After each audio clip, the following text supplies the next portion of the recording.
ওমর সানি সম্বন্ধে আমি বলছি, আমার চোখে সে খুব একটি ভালো ছেলে। প্রথম ভালো নায়ক না বলে ওকে ভালো ছেলেই বললাম। অত্যন্ত একটা ভালো ছেলে, মানুষের হৃদয়ে সে মিশে যেতে পারে, এটা তার একটা চলচ্চিত্রের বাইরে একটা ভালো কোয়ালিটি, এটা বলতেই হবে। তো আর শিল্পী হিসাবে মাঝারি। এখন শিল্পী হিসাবে আলমগীর সাহেব, রাজ্জাক সাহেব বা এই জাতীয় ওদের মতো না, আলমগীর সাহেব, তারপরে ফারুক সাহেব, এদের মতো না, তবে ভালো শিল্পী। তবে রাজ্জাক ভাই আলমগীর সাহেবকে দিয়া প্রযোজকরা যে ধরনের পয়সা কামিয়েছে, মানে চলচ্চিত্রের মাধ্যমে, ওমর সানিকে দিয়েও তা হয়েছে এবং ভালো করেছে সে।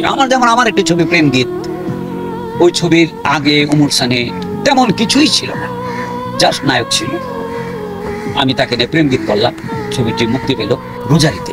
ছবির গান, ছবির গল্প, ওমর সানির ক্যারেক্টার, লিমার ক্যারেক্টার, বিশেষ করে ওমর সানিকে মানুষ যেমন গাছ থেকে পাকা আম পড়লে লুফে নেয় বা এখানে করে এমনি ধরে, এইভাবে ওকে লুফে নিয়েছিল সবাই, বাইরের দর্শক এবং চলচ্চিত্রের অনেক প্রযোজক পরিচালক।